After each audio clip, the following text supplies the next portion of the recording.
Às vezes, a justiça é feita de maneiras pouco convencionais. Nem sempre quem a aplica segue as leis, e algumas pessoas acabam criando seu próprio senso do que é certo e errado. Um dos nomes mais comentados nesse sentido é o de um homem que se tornou uma verdadeira lenda urbana no México. Um fuzileiro naval que ficou conhecido por enfrentar o crime organizado sem piedade e por aplicar castigos que beiravam o absurdo. Seu nome é El Marino Loco. Esse homem invadia as casas de traficantes, os humilhava diante das câmeras e fazia justiça do seu próprio jeito. Hoje, vamos contar quem foi El Marino Loco, o fuzileiro que desafiou o poder dos cartéis e atacou diretamente um dos quartéis mais temidos do México.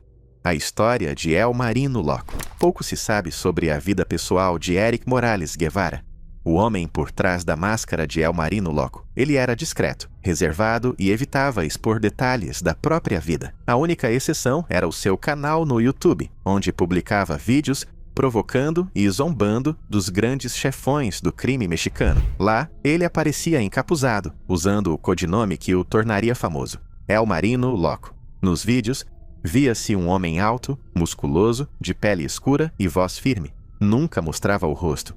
Tudo o que se sabia é que ele era fuzileiro da Marinha Mexicana, atuando no estado de Tamaulipas, uma das regiões mais violentas do país. E ali, sua missão era clara: derrubar os líderes dos cartéis de drogas, especialmente o seu maior inimigo, o Cartel do Golfo. Mas seus métodos chamavam a atenção. Diferente de qualquer operação militar convencional, Marino usava táticas extremas. Ele invadia as casas dos traficantes, os obrigava a vestir roupas íntimas femininas e os torturava brutalmente, muitas vezes filmando tudo. E, em certos momentos, para aumentar a humilhação, forçava os criminosos a se beijarem enquanto apanhavam. Essas ações fizeram dele um nome temido e também odiado. Mas o episódio que o levou à fama mundial foi sua operação contra o Cartel del Golfo, um dos grupos criminosos mais antigos e poderosos do México, envolvidos com o tráfico de cocaína, metanfetamina, maconha e armas. O cartel era conhecido pela brutalidade. Assassinatos, sequestros e extorsões eram rotina, e quase nunca havia punição. A influência do grupo chegava à política e à polícia, garantindo proteção total.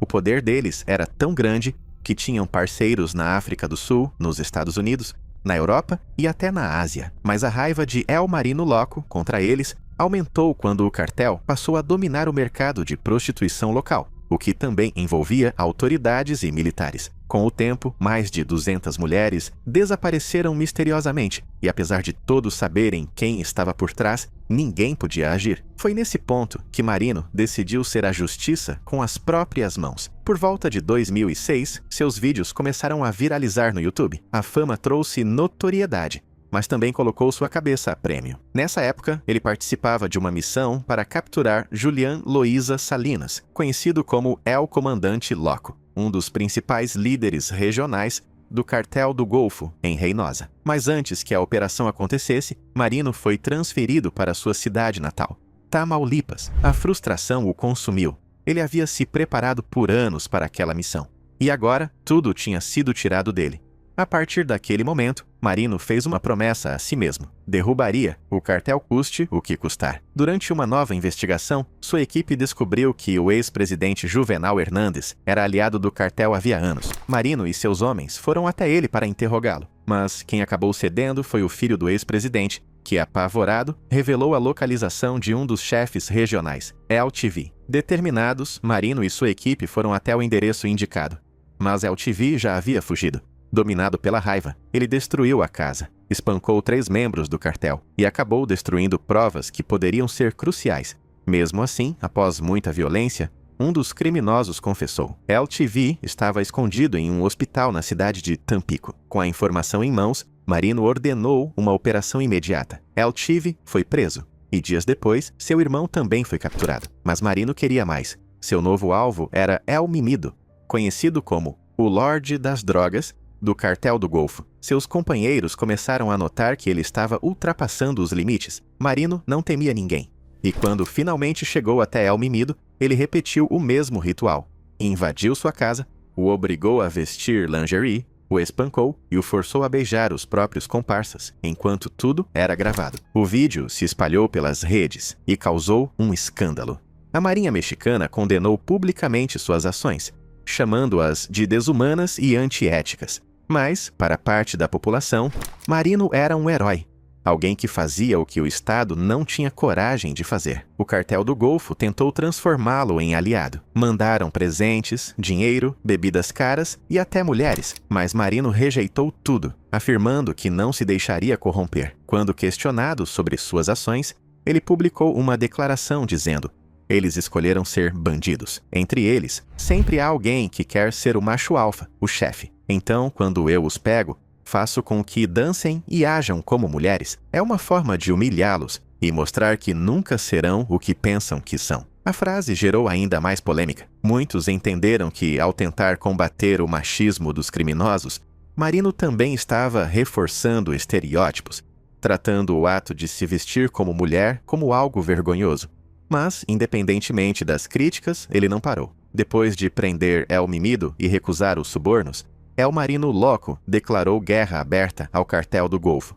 A resposta veio rápido. O comandante do cartel, Julián Manuel Liza, conhecido como Comandante Toro, sequestrou um oficial da Marinha e exigiu 1,5 milhão de pesos de resgate, cerca de 450 mil reais. A família conseguiu reunir 800 mil, mas o cartel não aceitou e assassinou o fuzileiro. A brutalidade do ato enfureceu o governo mexicano. Determinados a dar uma resposta, colocaram El Marino Loco no comando da operação para capturar Toro. Em abril de 2015, Marino organizou 32 bloqueios ao redor da casa do criminoso. O confronto foi intenso, e após uma troca de tiros violenta, comandante Toro foi baleado e morto. Após anos de luta, El Marino Loco conseguiu derrubar parte do cartel e capturar seus líderes mais influentes. No entanto, a organização continua viva até hoje, com novas lideranças e a mesma brutalidade. Com sua fama crescendo nas redes sociais e sua imagem se tornando símbolo de controvérsia, o governo decidiu que ele representava um risco para a Marinha Mexicana. El Marino foi expulso da corporação e, desde então, desapareceu completamente. Ninguém sabe ao certo quem ele era de verdade, nem onde está. Alguns dizem que vive escondido fora do país. Outros acreditam que foi silenciado. Mas uma coisa é certa: o nome El Marino Loco ficou gravado para sempre na história do México, como um homem que levou a justiça a um limite que poucos ousariam atravessar. E você, já conhecia essa história ou descobriu aqui? Se inscreva no canal e acompanhe os próximos casos sombrios do nosso mundo.